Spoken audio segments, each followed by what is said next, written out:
Civil Code of the Philippines, Book 4, Obligation, different kinds of obligations. Section 1, Pure and Conditional Obligation. Article 1179, every obligation whose performance does not depend upon a future or uncertain event or upon a past event unknown to the parties is demandable at once. Every obligation which contains a resolutory condition shall also be demandable without prejudice to the effects of the happening of the event. Article 1180.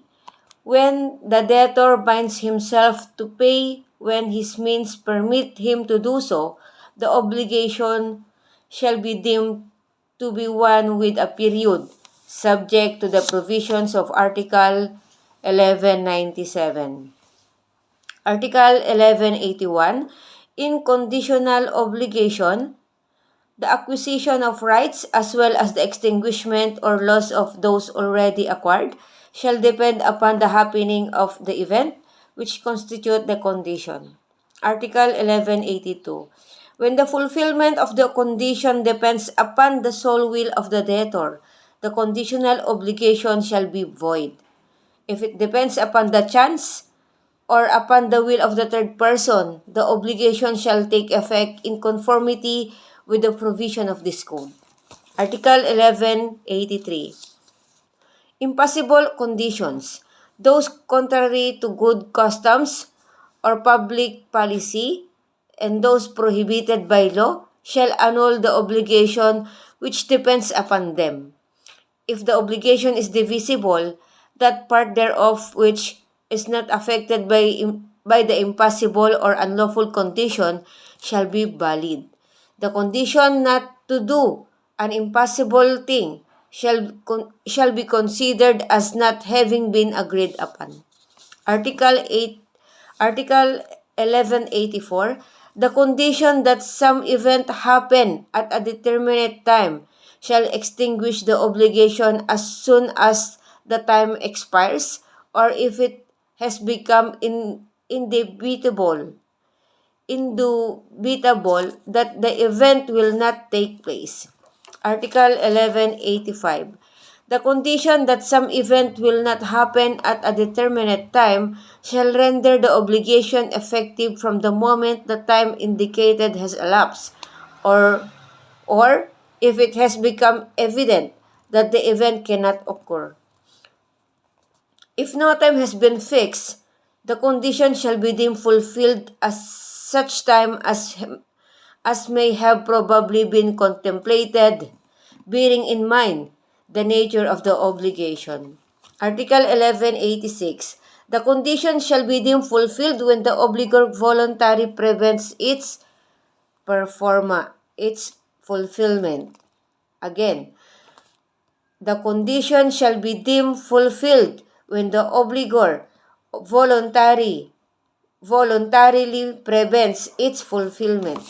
Article 1187. The effects of a conditional obligation to give, once the condition has been fulfilled, shall retroact to the day of the condition of the obligation, of the constitution of the obligation. Nevertheless, when the obligation imposes reciprocal prestations upon the parties, the fruits and interest during the pendency of the condition shall be deemed to have been mutually compensated.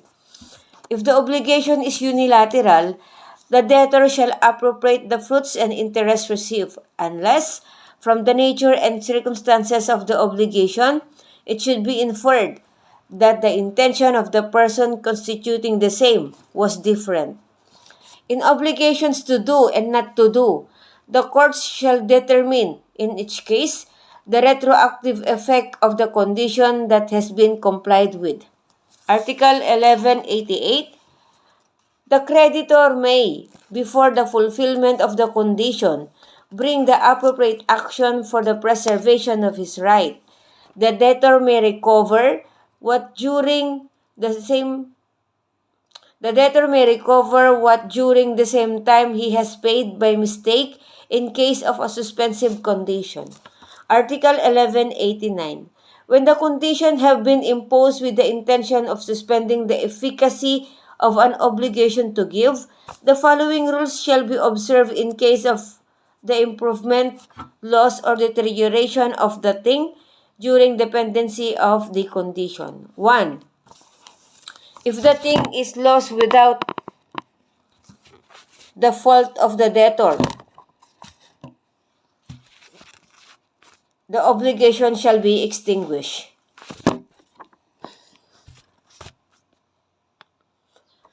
2.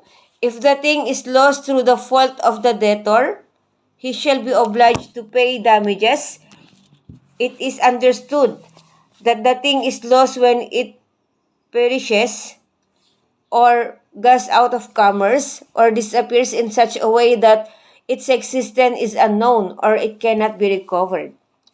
3. When the thing deteriorates without the fault of the debtor, the impairment is to be borne by the creditor. 4. If it deteriorates through the fault of the debtor, the creditor may choose between the rescission of the obligation and its fulfillment, with indemnity for damages in either case. 5. If the thing is improved by its nature or by time, the improvement shall inure to the benefit of the creditor. 6.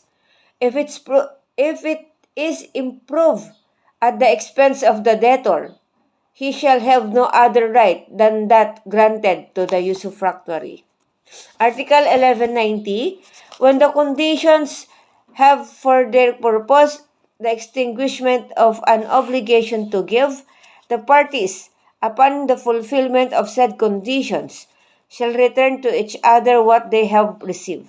In case of the loss, deterioration, or improvement of the thing, the provisions which, with respect to the debtor, are laid down in the preceding article shall be applied to the party who is bound to return. As for obligations to do and not to do, the provisions of the second paragraph of 1187 shall observe as regards the effects of the extinguishment of the obligation. 1191.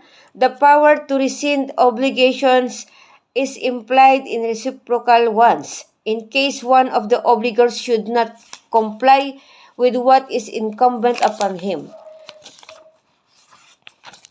The injured party may choose between the fulfillment and the rescission of the obligation, with the payment of damages in either case. He may also seek rescission even after he has chosen fulfillment, if the latter should become impossible.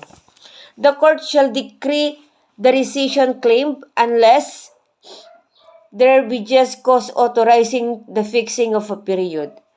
This is understood to be without prejudice to the rights of a third person who have acquired the thing in accordance with Article 1385 and 1388 and the mortgage law. Article 1192. In case both parties have committed a breach of the obligation, the liability of the first infractor shall be equitably tempered by the courts. If it cannot be determined which of the parties first violated the contract, the same shall be deemed extinguished, and each shall bear its own damages.